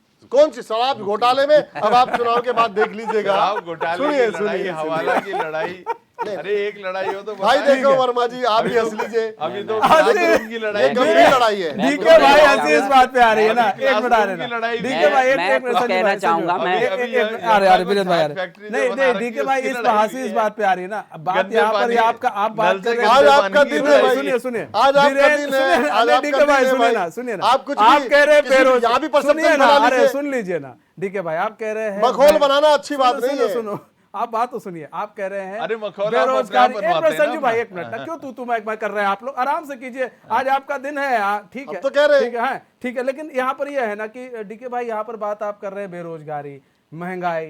क्या मध्य प्रदेश में बेरोजगारी नहीं थी? क्या छत्तीसगढ़ में नहीं थी? और अगर कांग्रेस की सरकार थी तो यहाँ पर महंगाई कम थी? राजस्थान में महंगाई कम थी? कांग्रेस की सरकार थी ना यहाँ पे। मध्य प्रदेश में चलिए बीजेपी थी तो बीजेपी महंगाई कर सकती है, लेकिन कांग्रेस और छत्तीसगढ़ में नहीं हो सकती ना। 500 का सिलेंडर दे रहे थे ना। अब ऐसे में ये 500 का सिलेंडर जो है, यहाँ पर इनकी जो योजना है, इनकी योजना उज्ज्वला योजना, इनके 500 के सिलेंडर पर महंगी पड़ती दिख रही है महाराज। ये भी देखिए आप, यही तो मुद्दा उठ रहा था, हम 500 का सिलेंडर दे रहे, यही योजना था इनकी। जो चीज भारी पड़ रही है ना, वो है सनातन की बात करने वाले लोगों की बात जनता पे भारी पड़ रही है। आज नौकरी, सनातन को नौकरी को आप, नौकरी सनातन को कोसते रहोगे। अरे सनातन क्या, सनातन के सनातन को नष्ट आने वाले वक्त में पता चल जाएगा। सनातन कोरोना, आने वाले लोकसभा चुनाव में पता चल जाएगा। देश को काम की जरूरत है या सनातन की जरूरत है? भाई डीके भाई टोपी से ना तिलक तक आपके नेता भी आ गए। डीके भाई राज्यों का मुख्यमंत्री बना दीजिए आप इनको। एक मिनट देखिए ना डीके भाई, टोपी से तिलक तक आपके नेता भी आ गए, इस बात को समझिए। ताकत मैं तो कह रहा हूं, इस देश में नौकरी पर, बेरोजगारी पर, परेशानी पर, जो स्वास्थ्य की सेवाएं मिलनी चाहिए उन पर, उस पर आप लोग बोल भी तो नहीं पा रहे। सनातन, उस पर आप लोग खेल भी तो नहीं पा रहे हैं ना। सनातन, उस पर आप लोग खेल भी तो नहीं पा रहे हैं। जातीय जनगणना की बात उठा रहे हैं, उस पर खेल भी तो नहीं पा रहे हैं आप। बात तो यहीं पर उठ रही है कि आप लोग बेरोजगारी, महंगाई का मुद्दा ही कहां उठा रहे हैं। एक दिन कोई देखेगा, एक दिन सिलेंडर थोड़ा महंगा हुआ तो आ जाएंगे कांग्रेस के लोग, कुछ एक दिन प्रदर्शन करेंगे। एक दिन प्रदर्शन करने से क्या महंगाई कम हो जाएगी? ये पूछता है, ये सवाल पूछती है जनता। आप यही बीजेपी को देखिए, आप थोड़ा बैक जाएंगे और बीजेपी को देखेंगे। बीजेपी ने जब मुख्य विपक्षी पार्टी थी बीजेपी, किस तरह से वो सड़कों पर थी, ये अभी आपको समझ में नहीं आ रहा है। ये जब लोकसभा चुनाव खत्म हो जाएगा ना, तब आपको समझ में आएगा, क्योंकि आप क्या राजा महाराजा लोगों के यहाँ नेता बन गए। देश बेरोजगारी की ओर जा रहा है, देश वैमनस्य की ओर जा रहा है, ये बस जा रहा है जिस और ये सिर्फ टीवी स्क्रीन पर जा रहा है। केवल परेशानियां हैं। ठीक है दीपल भाई। वीरेंद्र जी देखिए, चुनावी एनालिसिस में, चुनावी चर्चा में आज भी विभिन्न पार्टियों के प्रवक्ताओं को इस बात को समझना चाहिए कि देश में जो परसेप्शन आप बनाने की कोशिश कर रहे हैं, सबसे पहले नकारात्मकता की जो आप राजनीति करना चाहते हैं, वो बहुत उसका आपको बार बार रिजल्ट दे रही है जनता। उसके बाद भी अगर आप सुधरना नहीं चाह रहे हैं तो ये आप लोगों की कमजोरी है। अब हम इसमें आपको बार बार क्या बोले? क्या आप लोग नहीं समझ रहे कि जब आपने राजस्थान में तुष्टीकरण की राजनीति की थी तो उसका आपको परिणाम आज देखो सामने, आपके सामने है। और इसी तरीके से आपने जो फ्री की रेवड़ी बांटनी शुरू की थी, ये बात केजरीवाल जी ने देश में सबसे पहले ये फ्री योजना के चलाने की सबसे ज्यादा जो बात की थी। होता क्या है, आप बार-बार तुष्टीकरण करते हैं। राजस्थान में कहाँ तुष्टीकरण अपनाया? सबसे ज्यादा तुष्टीकरण राजस्थान में ही हुआ। देखिए, दूसरी बात आप देखिए, मेरा तुष्टीकरण वो होता है जो आपकी यूपीए, एक मिनट, तुष्टीकरण वो होता है जो आप समझ नहीं रहे बात को। मैं आज भी आपके भले के लिए बात कर रहा हूँ। अगर आपने आगामी चुनाव में कुछ अपना परचम लहराना है तो उसके लिए आपको पार्टी के अंदर अभी भी इन चीजों को समझना और स्टडी करना होगा कि आप लोग देखिए, 911 रुपए का सिलेंडर दे रहे हैं और राज्यों में। देखिए, क्या आप एक बात बताइए, सुनिए, आप अगर इतना ज्ञान रखते हैं, महीने मासिक दे रही है, नहीं बेरोजगार बनाने की नीति नहीं है तो और क्या है? आपसे हम डिबेट क्या करें? आप एक तरफा बोलते हैं। आप सुनो, पहले मेरी बात सुनो। मैं क्या आपकी सुन रहे हैं? आप भी तो सुने हमारी, मेरी बात तो सुनिए। देखिए, मैं एक नॉलेजेबल बात करने जा रहा हूँ आपसे। मैं आप मेरी एक बात का जवाब दे दीजिए। देखिए, मैं कोई फ्री की रेवड़ियां बांटने वाली आपने बात कह दी। बिल्कुल आप देश को पीछे धकेलने का काम कर रहे हैं कांग्रेस। आप एक चीज सुनिए, आप समझिए बातों को। अगर देखिए चिल्लाना है तो आप चिल्लाइए, हमें कोई राजनीतिक पार्टी से नहीं। देखिए, मुझे चुनाव नहीं लड़ना है। देखिए, मुझे चुनाव नहीं लड़ना है। देखिए, मैंने कहा कि मुझे चुनाव नहीं लड़ना है। मैं कोई चुनाव नहीं लड़ा हूं, मैं एक एनालिसिस कर रहा हूं। मैं चुनाव की एनालिसिस कर रहा हूँ, मैं परिणामों की एनालिसिस कर रहा हूँ।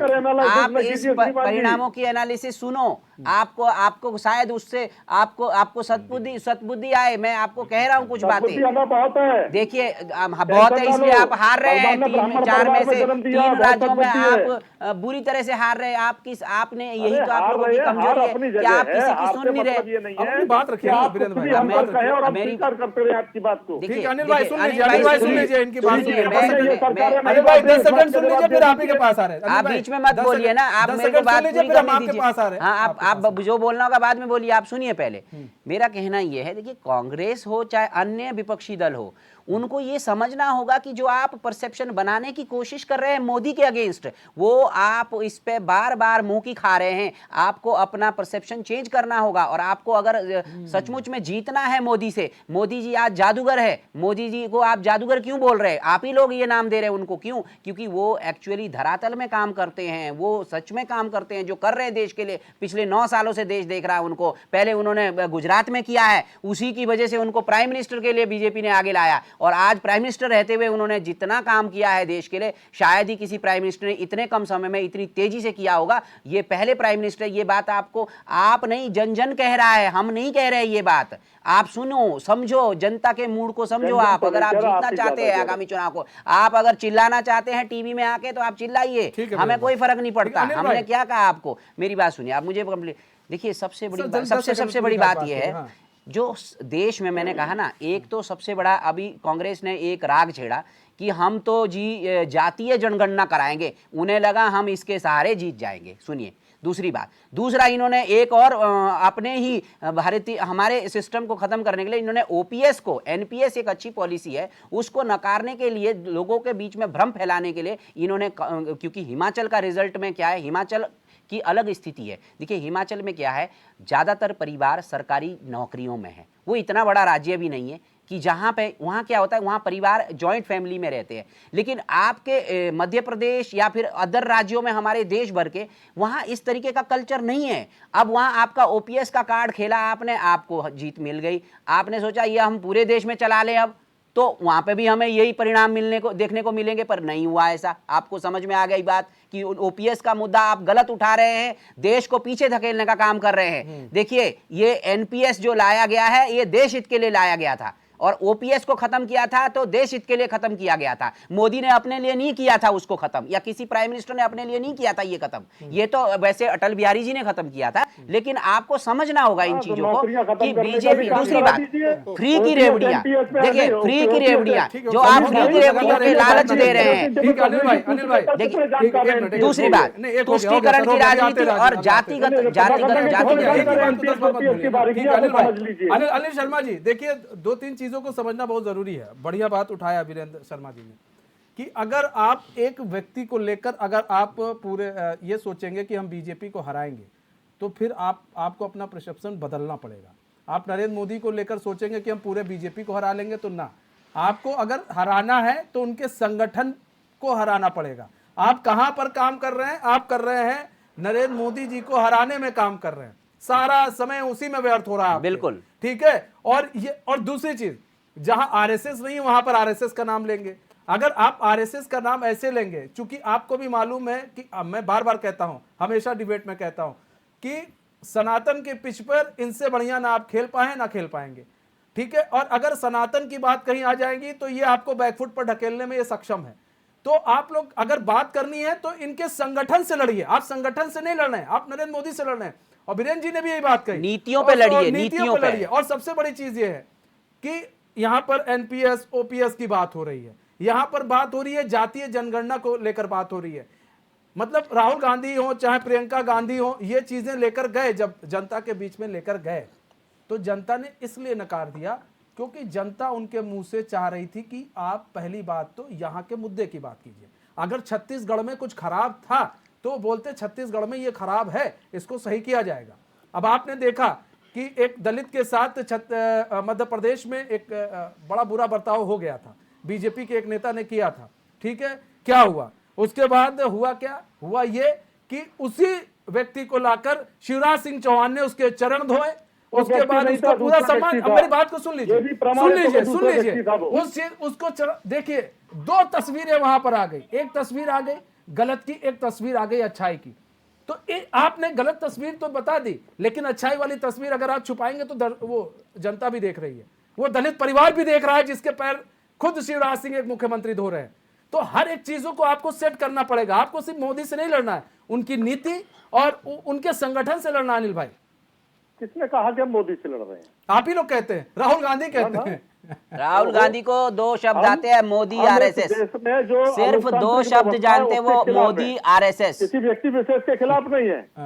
अलोकतांत्रिक व्यवस्था जो चल रही है उसके खिलाफ है, जन विरोधी व्यवस्था चल रही है उसके खिलाफ है, किसी व्यक्ति विशेष के खिलाफ नहीं है। मोदी जी से हमारी कोई व्यक्तिगत दुश्मनी नहीं है।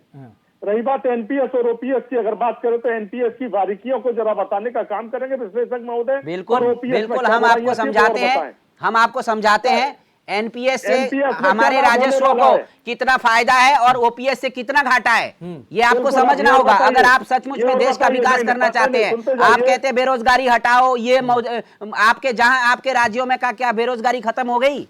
ये बताइए आप।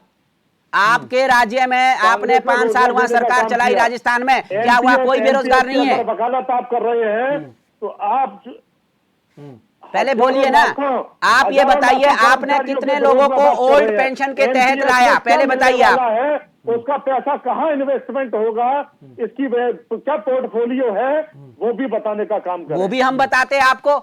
आप सुनिए, जो पैसा हमारे बजट का, मैं आपको बता रहा हूं, हमारा बजट का 12% आप पहले हम सिर्फ पेंशनों में देते थे। ये बहुत बड़ा अमाउंट है। इस पे बाद में आएंगे, ओपीएस एनपीएस में बाद में आ जाएंगे, लेकिन आज की हम बात कर रहे हैं, हम इस पर बाद में आएंगे। लेकिन यहाँ पर बात ये है ना, ठीक है डीके पॉल, एनपीएस में भी कोई बुराई नहीं है, आप उसको भी पढ़िए, ठीक से पढ़िए, एनालिसिस करिए। ठीक है, इस पर बाद में चर्चा कर लेंगे। लेकिन डीके पॉल जी, यहाँ पर सवाल ये है ना कि आप लोग किसको, Narendra Modi RSS, Narendra Modi RSS, Narendra Modi RSS, लेकिन आपने कभी नरेंद्र मोदी का भाषण सुना है? उन्होंने क्या कहा है? वो कांग्रेस को घेरते हैं, कांग्रेस की नीति को लेकर आते हैं। भाषण कभी कभार सुनना चाहिए, अगर वो नेता कुछ कह रहे हैं तो उसमें बड़ी चीजें लॉजिकल हो। देखिए, सीखना सीख किसी से भी सकता है, अपने विरोधियों से भी सीख सकता है। आप लोग क्या करते हैं? मैंने केजरीवाल को देखा है कि वो नरेंद्र मोदी आरएसएस, राहुल गांधी नरेंद्र मोदी आरएसएस, लेकिन कभी भी आपने पूरे बीजेपी को नहीं टारगेट कर पाए आप लोग। लेकिन क्या नरेंद्र मोदी क्या करते हैं? नरेंद्र मोदी टारगेट करते हैं किसको? पूरे कांग्रेस को टारगेट के लेकर चलते हैं, उनके टारगेट पर ही पूरी कांग्रेस रहती है। इसलिए सफलता जो है इन लोग को मिल जाती है, आप लोग असफल हो जाते हैं। यार, एक व्यक्ति को तुम लोग कितना बोलोगे, बोलो, ठीक है, मतलब बीजेपी काम अच्छा कर रही है, कहीं पर भी भ्रष्टाचार के आरोप आप लोग नहीं लगा पा रहे। बात तो ये है। नहीं, बात ये नहीं है। भ्रष्टाचार तो जितना इस सरकार में हो रहा है, अब आप ये देखिए 2014 के बाद, 2019 आने के बाद आपने अपने मंत्रियों को क्यों बदला? निशंक जी को क्यों बदला आपने? शिक्षा मंत्री के, कैबिनेट मंत्री के माध्यम, पता है ना आपको? जब खुलेंगे ना, जब भ्रष्टाचार का कब पता चलता है? जब सरकारें बदलती हैं, वो पता चलेगा आपको। आज आपकी ताकत है, आप डिक्टेटरशिप कर रहे हैं। हमारे केजरीवाल जी हैं तो हमारे नेता, अरे किस बात का भ्रष्टाचार? आप सुनिए ना, घोटाला आ गया ना सामने। अरे भाई साहब, आप उस घोटाले पर एक भी हल्फनामा पेश कर पाए सबूत का? अरे सर, अरे आप मत करिए वर्मा जी इस तरह की बात। मिलता है आप मत करिए इस तरह की बात। आपको नहीं शोभा देती इस बात की बात। जमानत एक मसला है। जमानत सुनिए, अगर वो निर्दोष है तो साबित होता बाहर आनी है? चाहिए। क्या जमानत से साबित होता है कि हम भ्रष्टाचारी है? उन्होंने भ्रष्टाचार किया है? गलत बात मत करिए। कोर्ट ने क्या कहा? कोर्ट ने क्या कहा? अरे भाई साहब, न्यायपालिका पे सवाल उठा रहे हैं। इनको देखिए, आज समझाना बहुत मुश्किल है। आज इनको संजू समझाना बहुत भाई, मुश्किल एक है। मिनट, आज तो आप मैं बिल्कुल ट्रैक पे बात कर रहा हूँ।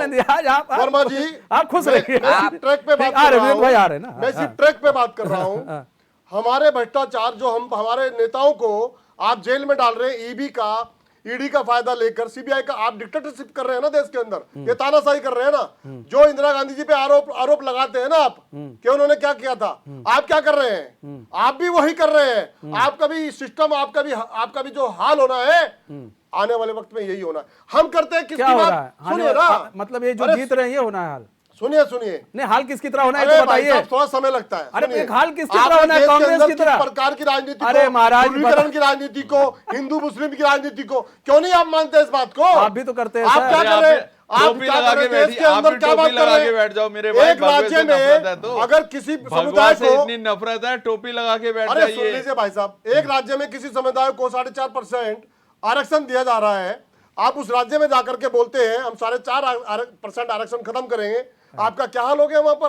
कितना बुरा हाल हो गया आपका। आप क्या कर रहे हैं? आप भी तो किस तरह की बात कर रहे हैं? जहां पे हम भी, हो सकता है हमसे भी गलती हो रही हो, लेकिन आप भी तो गलती कर रहे हैं ना। बात यह है कि पंजाब के अंदर चलिए आप किस तरह से हम बेरोजगारी को खत्म करते हुए जा रहे हैं। हमने जो कितना बेरोजगार बंद हो गए, बेरोजगारी वहाँ नहीं है अब।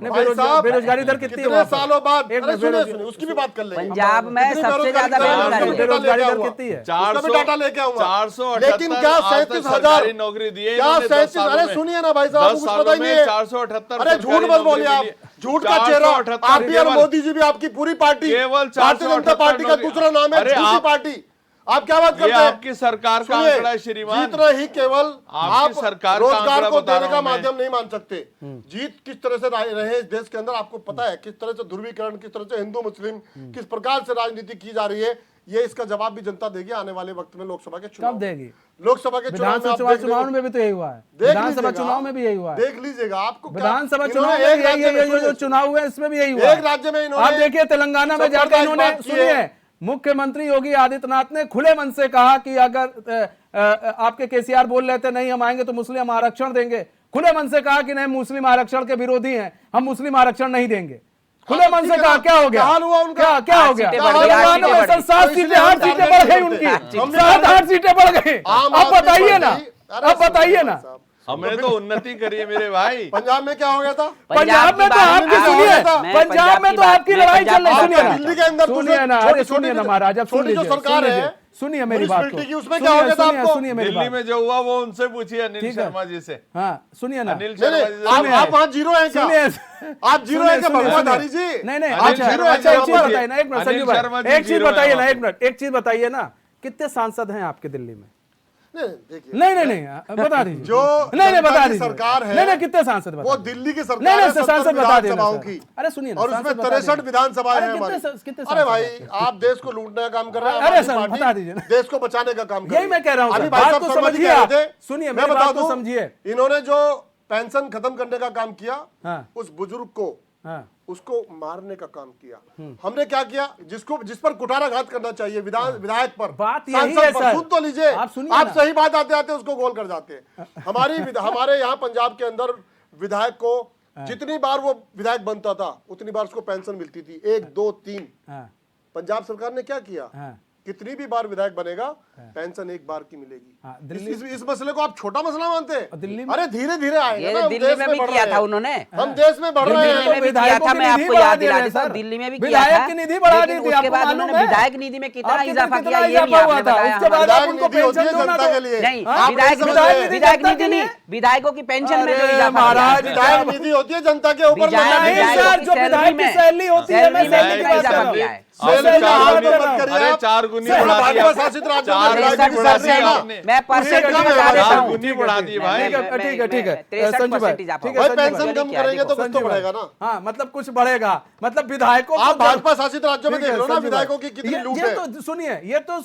खुले तौर पर देखिए, जहां बीजेपी है वहां पर खुलकर ये कह रही है, प्रधानमंत्री कह रहे हैं कि मुझे फ्री की रेबड़ी नहीं बांटनी है। अब जाइए, तो आप ये मत आप बांटते करिए। रहिए फ्री की आप रेबड़ी। ये मत बोलिए। उसके बाद भी अगर जनता उनको प्रधानमंत्री जी चुन ने रही है भी तो फ्री कुछ की तो रेबड़ियां बांट सोचिए। करके, ठीक है, फ्री की गारंटियां बांट ठीक है, करके, ठीक है, ठीक है, ठीक है। झूठ बोल करके संजू भाई, सबको एक मिनट, बयान ठीक है दिए। संजू भाई, ठीक है अनिल भाई, आ रहे संजू भाई, 4,000 रुपए महीने मासिक कैसे ठीक है ठीक है संजू भाई, आ रहे अनिल भाई, संजू भाई। मनीष 80 लाख करोड़ मनीष जी, अभी मेरे फ्री का जो कांग्रेस के राशन दे रहे मित्र हैं, और फ्री की मेरे रेवड़ी नहीं तो क्या है? आम आदमी पार्टी रोजगार के देना मित्र नहीं चाहते हो, ठीक है ठीक है सर, बार आ रहे बार- आ रहे अनिल बार भाई, आ बार- रहे आपके पास आ रहे हैं। धर्म संजू की भाई बात को कर रहे समय नहीं थे। दिया, अब आपके पास आ रहे हैं। हाँ ठीक है। बार बार धर्म की बात कर रहे थे, बार बार कह रहे थे कि आप ध्रुवीकरण की राजनीति करते हैं। तो देखिए, सबका साथ, सबका विकास और सबका प्रयास एक मूल मंत्र के साथ हमारी केंद्र सरकार चली और राज्य की जो हमारी डबल इंजन की सरकार है वो लगातार चल रही हैं। आप ये बताइए, जो आवास देने की बात करी उसमें हमने क्या डिस्क्रिमिनेशन किया? जो हम इंफ्रास्ट्रक्चर बना रहे हैं, जो हम सड़कें और नेशनल हाईवे बना रहे हैं, उसमें हमने कहा कि नहीं यहाँ पर मुसलमान नहीं चल सकते, यहाँ हिंदू चलेंगे? या उसमें हमने कहा कि यहाँ पर कोई दूसरा धर्म का नहीं चला है, केवल हिंदू चलेंगे? ऐसा बिल्कुल नहीं हुआ। तमाम, चाहे आप उज्ज्वला योजना देखें, आवास योजना देखें, किसान सम्मान निधि देखें, आप शौचालय की बात करें, हर घर नल की बात करें, आयुष्मान की बात करें, आप कोई बड़े भी ध्यान से सुनूंगा आपकी नहीं बात। नहीं जो नहीं किया, 2 करोड़ नौकरियां देनी थी, नहीं। काला धन का क्या हुआ? कोई भी इस प्रकार, मैं आ रहा हूं, आपकी सारी बात का जवाब दूंगा आज मैं, सारी बात का जवाब दूंगा। आज खुश हैं संजू भाई, आज सब बात का जवाब मनीष जी, मिलेगा। हाँ, बिल्कुल। देखिए, जितनी भी हमारी केंद्र सरकार की जितनी भी योजनाएं थी भाई, मिठाई गरीब और उत्थान लेते की, आते। उसमें हमने कोई डिस्क्रिमिनेशन नहीं किया। हमने सबका साथ, सबका विकास की बात करी, हमने तुष्टीकरण नहीं किया, हमने संतुष्टिकरण के भाव से हम चले कि देश के सभी संसाधनों का लाभ देश की 125 करोड़ 140 करोड़ जनता को पूरा मिलना चाहिए। उसमें ना कोई हिंदू है, ना कोई मुसलमान है, ना कोई सिख है, ना कोई ईसाई है, सबके लिए एक समान। तो आप कैसे बोल सकते हैं कि हम धर्म की राजनीति करते हैं? धर्म की राजनीति आप करते हैं। आप तेलंगाना में जाके बोल रहे हैं हम 4.5% मुसलमानों को आरक्षण देंगे, ये है धर्म की राजनीति। आप दिल्ली के जो दंगे होते हैं, दिल्ली के दंगों में आप अपनी पुलिस फोर्स के ऊपर आरोप लगा देते हैं कि आप वो भी बता दीजिए। यूसीसी पे पूरे देश पे आप यूसीसी को लागू नहीं करवा पाए, इसका मतलब उसमें खोट है। अरे मेरे 2 करोड़ नौकरी आप नहीं दे पाए, इसका मतलब सरकार की नियत में लागू खोट करने है। वाला उत्तराखंड काला पहला धन के राज्य नाम पर बनने जा सरकार रहा आई थी आपकी, है। सुनिए। उत्तराखंड पहला राज्य आप जब बनने काला जा धन रहा है। आएगा, उत्तराखंड 15 पहला लाख राज्य के बनने जा रहा है यूसीसी पर। देश में, चलो एक बात बता दीजिए। अच्छा, शिक्षा पर और स्वास्थ्य पर हम बात एक करेंगे। मिनट डीकेपाल जी आ रहे हैं, एक मिनट संजू जी को सुन ले, 10 सेकंड सुन लीजिए। शिक्षा और स्वास्थ्य पे बता दीजिए, क्लैरिफाई कर संजू जी को सुन दीजिए। लीजिए। कितने नए हॉस्पिटल बनाए, ठीक है, हम आ रहे हैं, उस पर भी आ रहे हैं, हम बनाए, अभी बता देते कितनी हैं। IIT एक मिनट ना, बनाई, एक मिनट, कितनी ठीक है भाई, NIT बनाई, ठीक है, बस ये बता सारी दीजिए। बातें अरे सुन बता लीजिए, रहा हूँ जितनी सुन लीजिए 70 इनके सालों 10 सेकंड को सुन लेते में हैं। हाँ। जितनी 70 साल के कार्यकाल में कांग्रेस ने एम्स बनाए थे, जितने 70 सालों में कांग्रेस पार्टी ने एयरपोर्ट बनाए थे, जितने 70 सालों में कांग्रेस ने यूनिवर्सिटीज बनाई थी, जितने 70 सालों में कांग्रेस ने दूसरा इंफ्रास्ट्रक्चर का डेवलपमेंट या बिल्टअप किया था, उससे 1.5 गुना हमने 9 सालों के अंदर देश को देने का काम किया। पूरी जनता अभिभूत है, पूरी जनता माननीय प्रधानमंत्री नरेंद्र मोदी जी के जो एक सफल कार्यकाल है उससे पूरी तरह से आश्वस्त है और उनकी बातों के ऊपर इतना विश्वास करते हैं। मनीष जी मैंने अभी आपसे आप पूछ लो इनसे मनीष कि 2 जी करोड़ नौकरियां क्या हुआ? आप भी देश का नौजवान 2 अरे भैया बात भटक सुनो। रहा है। चाहिए ये मनीष जी अरे एक मनीष जी 30,000 रुपए की नौकरी मनीष जी ये जुमलों की बातें ठीक करते है, हैं, अनिल हम भाई, धरातल अनिल पे भाई, काम कर यहाँ रहे हैं। पर बात है, आप जब जुमलों की भ्रष्टाचार बात की करते हैं, बात हम कह रहे हैं। धरातल की बात करते हैं। भ्रष्टाचार की बात कर रहे हैं, ठीक है, हमने रोजगार और स्वरोजगार के माध्यम से आप 2 करोड़ की बात कर रहे हैं। हमने तो 10 करोड़ से ज्यादा ठीक है संजीव भाई, 10 करोड़ से ज्यादा संजीव भाई, ठीक है, हो गया, हो रोजगार और स्वरोजगार दिया। अरे कितना झूठ कितना रोजगार झूठ का मतलब क्या? रोजगार का मतलब क्या यहाँ पर होता है? सवाल ये है। रोजगार का जरा मतलब पूछ क्या लो होता है? 10 करोड़ की जिससे नौकरी एक डाटा मिनट, लीजिए। नारे उसी पर आ रहे हैं ना। रोजगार का मतलब संजीव भाई, एक का मिनट। मतलब होता है संजीव भाई, आज के दिन लड़िए मत, आज के दिन आप मत लड़िए, मनीष जी, आप तो आज नहीं बोल रहे। आज के दिन संजीव भाई, आज तो बीजेपी का दिन है, लड़ना टीवी नहीं। चैनल तो ठीक है, ठीक है, निष्पक्ष से 10 करोड़ का डाटा अभी ले हम लीजिए। उस पर आ रहे हैं। एक अनिल भाई, जब भ्रष्टाचार की बात होती है और जब उसी पर जब छापेमारी होती है ईडी सीबीआई की आम आदमी पार्टी पर या कांग्रेस के कई नेताओं पर, तो फिर सवाल उठने लगते हैं। फिर ये उठता है कि लो जी अब फिर तो अब आप लोग सवाल उठाने लगते हैं। तो अब भ्रष्टाचार पर भी ये जो कुठाराघात हुआ, आप लोगों ने चिल्ला चिल्ला कर कहा ईडी और सीबीआई ईडी जो है वो बीजेपी के इशारों पर नाच रही है, लेकिन जनता ने कहीं पर भी आपकी बात को नहीं सुना। आप देखिए इस चुनाव में, देखिए जनता ने नहीं सुना इस बात को। उसको लग रहा है वास्तव में कुछ ना कुछ तो गड़बड़ है, इसीलिए ये काम हो रहा है। और छत्तीसगढ़ हो चाहे आपका मध्य प्रदेश हो चाहे राजस्थान हो, आप लोग को एकदम नीचे लाकर खड़ा कर दिया। ठीक है, लगता है अनिल जी से हमारा संपर्क टूट गया है। डी के पॉल जी आप बताइए सर, आपके ऊपर जब भ्रष्टाचार के आरोप लगते हैं आपके पार्टी पर, फिर आप कहते हैं कि ये जी लो आप काला धन लाने की बात करते हैं।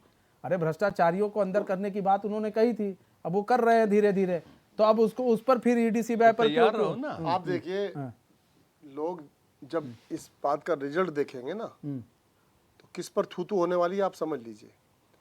जब आप 1.5 साल तक किसी मंत्री को जेल में रखते हैं, 9 महीने तक किसी को जेल में रखते हैं, 4 महीने तक किसी को जेल में रखते हैं, और उस पर आप एक हल्फनामा भी एक भी मतलब आप न्यायालय के ऊपर सवाल उठा रहे हैं। सबूत पे, अरे न्यायालय ने कहा अरे ये न्यायालय मैं नहीं कह रहा हूँ। मेरे भाई न्यायालय के ऊपर सवाल उठा वर्मा रहे हैं। जी और न्यायपालिका के बड़ी ऊपर सवाल शालीनता उठा के रहे साथ में हैं। मैं कह रहा हूँ, आप बात को समझिए। ये मैं नहीं कह रहा हूँ, ये न्यायालय ने कहा। भाई साहब आप क्यों इस बात को वो गलत राह पे लेके जाते हैं? न्यायालय ने कहा कि एक भी सबूत आप पेश नहीं कर पाए, इसलिए आपको तो जमानत क्यों नहीं हम मिली? कुछ दिन का और मोहलत देते हैं। जमानत क्यों नहीं मिली?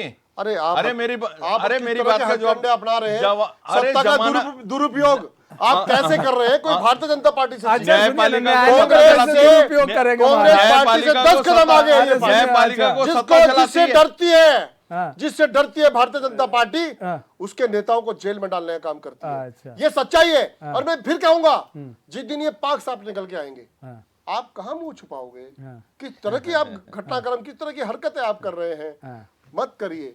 हम सत्ता में सब आते हैं, कभी किसी का नंबर आता है, कभी किसी का नंबर आता है, लेकिन अगर वो सत्ता में आने के बाद में तानाशाही करता है, ये देश के लिए दुर्भाग्यपूर्ण है, ईमानदारी के लिए दुर्भाग्यपूर्ण है। मैं समझना चाहता हूं, अगर एक भी सबूत आप मनीष सिसोदिया के खिलाफ पेश नहीं कर पाए 9 महीने तक, तो आप तो भैया जमानत क्यों नहीं हो रही है? जमानत दो ना।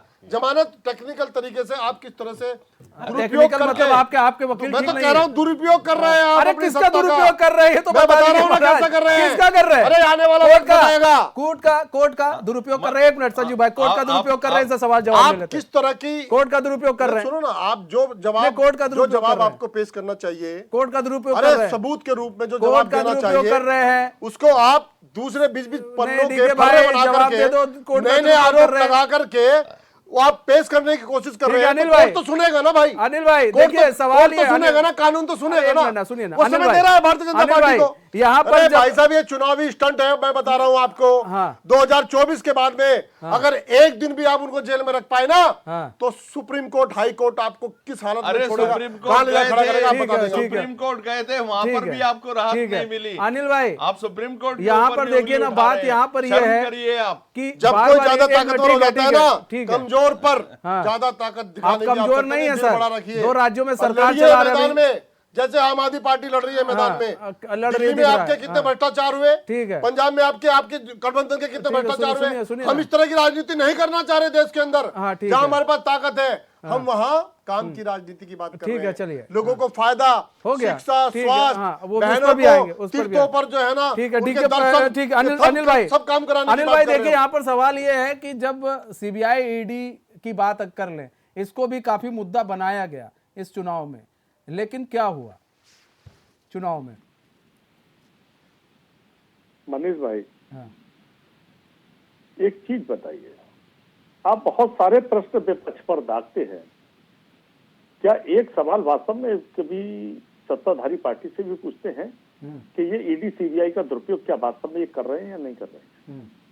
अब इनसे पूछते हैं, कह रहे हम नहीं कर रहे भाई, वो ईडी सीबीआई जाने, तो हम आपसे पूछ रहे थे भाई, अब आप बताइए। ओहो, अब सुन लिए ना, हम कह रहे हैं ईडी सीबीआई का दुरुपयोग हो रहा है। खुले आप। सीबीआई 2014 के बाद में उसका अरे गठन सुन हुआ लीजिए क्या? वर्मा जी, बहुत सुन सुन लीजिए, लिए, सुन लीजिए। हाँ ठीक है, जल्दी जी। एक तो तुम्हारी गलती ये है सबसे बड़ी कि मिठाई का डब्बा संग लेके आना चाहिए था चैनल पे। अरे जरूर खिलाएंगे, आप आइए, स्वागत है आपका।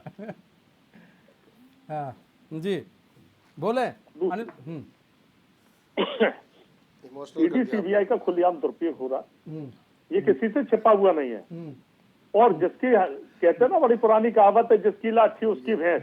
हाँ, कांग्रेस के समय में तो ईडी सीबीआई तोता हुआ करती थी, आज के समय में मैना है। हाँ, पहले महंगाई डायन हुआ करती थी, आज महंगाई डार्लिंग हो गई है। हाँ, ये बहुत सारी ऐसी व्यवस्था रही। बात रेवड़ियां बांटने की, फ्री की रेवड़ियां, ये कहते कि मंचों से कि हम फ्री की रेवड़ियां नहीं बांटेंगे। भाई फ्री की रेवड़ियां नहीं बांटेंगे तो हर महीने खाते में किस बात के पैसे भेज रहे हो? किस बात का सिलेंडर 450 का 500 रुपए का वहाँ उस राज्यों में चुनाव की घोषणा कर दी जहां आपकी पहले से सरकार है, वहां क्यों नहीं? कई सारी व्यवस्था, ये कहते हैं कि सब हमने बहुत सारे हॉस्पिटल्स बना दिए।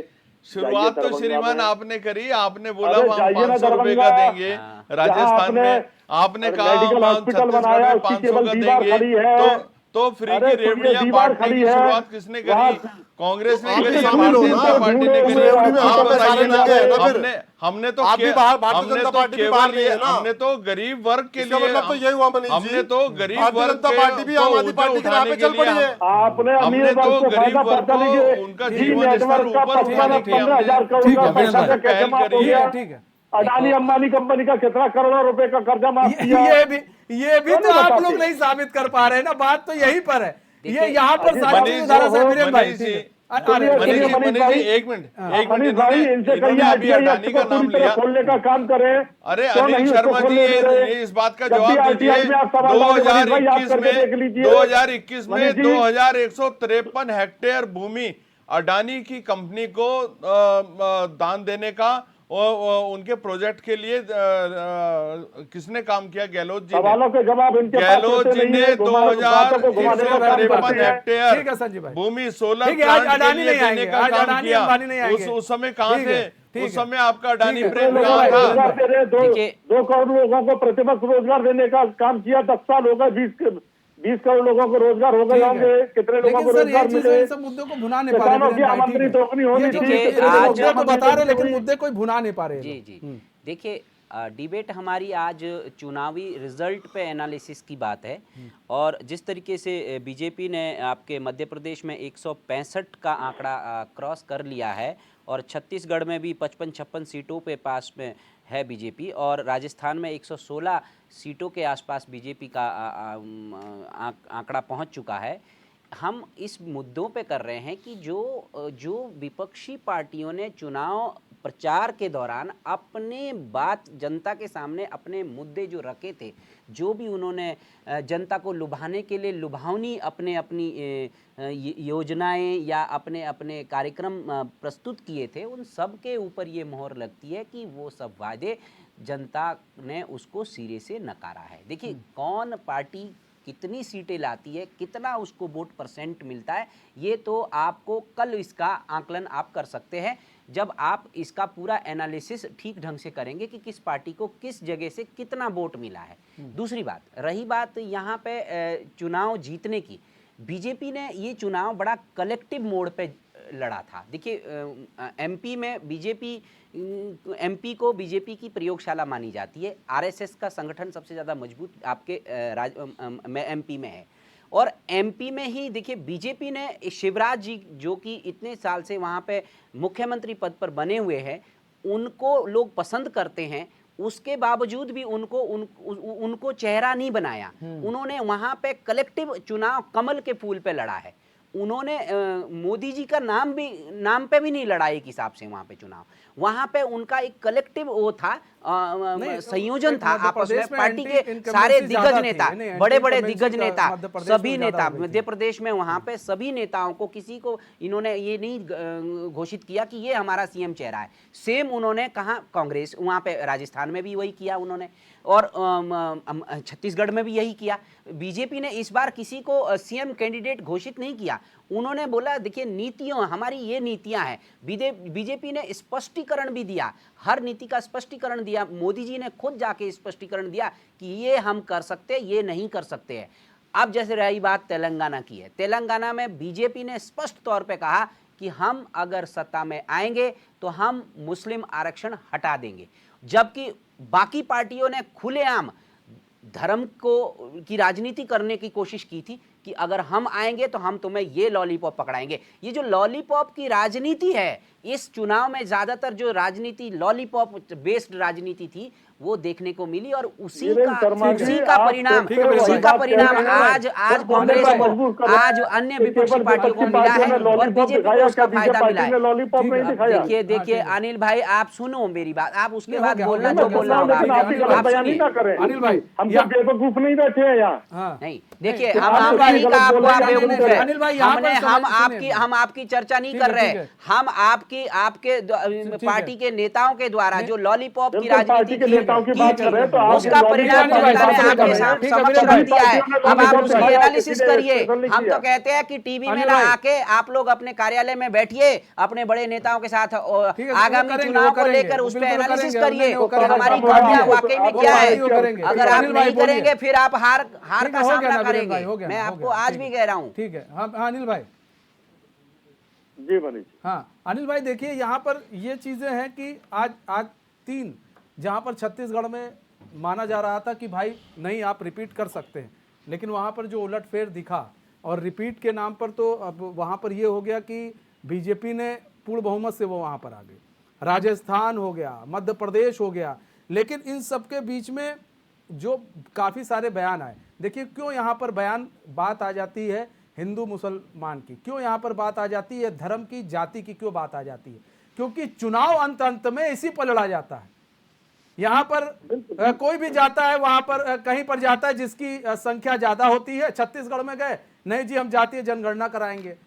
तेलंगाना गए, वहां पर नहीं जी हम यहाँ पर मुस्लिमों को साधने की कोशिश की जाती है कि भैया हम यहाँ पर मुस्लिम आरक्षण दे देंगे। तो सर ये जो आप लोगों ने किया, यही तो लॉलीपॉप की राजनीति है। ये जो आपने किया उसका जवाब बीजेपी ने दे दिया, और फिर ये होता है कि नहीं, जनता ने दिया। फिर उसका जवाब जब देते हैं, जब ये जाके वहां पर बोलते नहीं जी हम ये करेंगे, फिर आप कहते हैं यहाँ पर ध्रुवीकरण की राजनीति हो रही है, बीजेपी हिंदू मुसलमान कर रही है। सर देखिए बीजेपी तो हिंदू मुसलमान करती है, और आप नहीं करते हैं। तेलंगाना में आप क्या कर रहे थे? आप क्या करते हैं श्रीमान? आप क्या करते श्रीमान हैं? जी, हमने यूपीए की तेलंगाना में सरकार जाकर में ये नहीं कहा आपने कि कहा था कि मुसलमानों को आरक्षण देंगे। 12% देश के संसाधनों हमने नहीं का कहा, गलत हम बात ना करें आप। अल्पसंख्यकों को देंगे। वो क्या था? अल्पसंख्यकों के उसका नाम उस पर बात का केवल जवाब मुसलमान दीजिए। नहीं होते हैं। उस बात का जवाब दीजिए। अपनी आपने कहा था पहले 12% देश के दुरुस्त करना अपनी संसाधनों बात का को। जो पहला अल्पसंख्यकों के नाम अधिकार पर है केवल मुसलमानों मुसलमान को नहीं देंगे, होते। वो क्या था? अल्पसंख्यकों वो में धर्म की जैन भी आता राजनीति है, थी सिख भी या आता कुछ है, और था? बौद्ध भी है, पंजाबी भी है, सिंधी भी है। कई कम्युनिटीज में आकर माइनॉरिटीज तैयार होती है। आप केवल मुसलमानों को टारगेट करने का काम आप लोग करते हैं। आप अभी भी नहीं सबक कांग्रेस ने लेना कभी चाहते हैं। मुसलमानों मैं को तो टारगेट नहीं इंडी किया, ना हिंदू गठबंधन टारगेट के किया। आम आदमी कांग्रेस ने पार्टी अगर के बात की तो प्रवक्ता सब से धर्म उम्मीद समाज की करता बात हूं कि की है। वो इस गठबंधन कांग्रेस से ने जल्द सभी से जल्द धर्मों अलग की हो बात जाए। की डीके है। पाल जी, यहाँ पर देखिए नहीं डीके पाल जी, देखिए इसको समझना बहुत ज़रूरी है। यहाँ पर जब बात धर्म की आ जाती है ना, और दो कम्युनिटी की बात आ जाती है, तो फिर आप जब कम्युनिटी की बात करेंगे तो एक कम्युनिटी काफ़ी भारी है। इस बात को समझ, ये बात आप लोग को समझनी पड़ेगी। और अब आप लोग समझ भी रहे हैं धीरे धीरे, तिलक तक आ गए हैं आप लोग, ठीक है। पहले नहीं आते थे, लेकिन अब यहाँ पर जब लास्ट चुनाव होता है तब आप भी उसी पर आ जाते हैं जिस पर आना चाहिए था। गुजरात में देखिए, नोट पर गणेश जी की तस्वीर क्यों नहीं है? आ गए थे आप लोग उसी पर। और जब बात आ जाती है दिल्ली में भी क्या होता है, दिल्ली में भी लास्ट में इसी पर आ जाते हैं आप। और अब देखिए यहाँ पर ये हम सेमीफाइनल मैच इसको नहीं कहेंगे।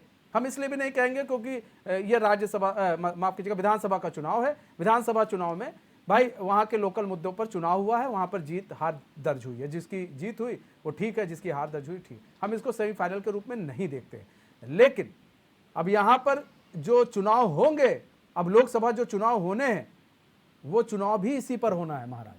अब वो चुनाव होगा, धर्म पे ही होगा, ये मैं लिख के दे दूं, जाति पर होगा। लेकिन नरेंद्र मोदी ने साफ कर दिया, गरीब और जिनके पास कुछ नहीं है वो सबसे दलित और अति पिछड़ों में आते हैं, हम उनके साथ हैं। आम आदमी पार्टी अगर सत्ता में पहुंची है और सत्ता में जाने के बाद में काम की राजनीति करने के बाद हमारे नेताओं ने जनता के बीच जाकर ये बोला कि अगर हमने आपके से किए हुए वादों पर काम किया है, काम की राजनीति की है, काम को बढ़ावा दिया है, यदि हमने आपको बोला हम शिक्षा और स्वास्थ्य की व्यवस्था को मजबूत करेंगे, यदि हमने उसको काम को किया है तो आप हमको वोट देना, अदरवाइज आप हमको वोट मत देना। आप मनीष जी क्या इस बात से इत्तेफाक नहीं रखते हैं क्या? पंजाब में हमको 1.5 से 2 साल होने जा रहे हैं, 1000 के आसपास हमने छोटे मोहल्ला क्लिनिक बना दिए, शिक्षा की व्यवस्था को दुरुस्त करना प्रारंभ कर दिया। जो बेचारे संविदा के माध्यम से, पीआरडी के माध्यम से नौजवान टेम्परेरी जॉब ले रहे थे, 37,000 से ज़्यादा नौजवानों को परमानेंट कर दिया। 25,000 नई नौकरियां निकाल करके प्रॉपर तरीके से, ईमानदारी से, बगैर भ्रष्टाचार के किसी प्रकार के, उसको भर्ती कराने का काम कर दिया। हमारी जो वहाँ सारी व्यवस्थाएं हैं, चाहे हमारी बसों की व्यवस्था यानी परिवहन विभाग हो, चाहे हमारी मंडी समिति हो, तमाम संस्थाओं को निष्पक्ष और भ्रष्टाचार मुक्त बनाने का काम आम आदमी पार्टी कर रही है। ठीक है सर, ये काम करने का समय लगता है। ठीक है सर, समय कम है, समय कम है। आप सभी मेहमानों का बहुत बहुत धन्यवाद हमारे साथ जुड़ने के लिए और अपना बहुमूल्य समय देने के लिए। तो आज खास पेशकश बस इतना है, मुझे दीजिए इजाजत। तो खबरों के साथ बने रहने के लिए देखते रहिए एशियन न्यूज़। नमस्कार।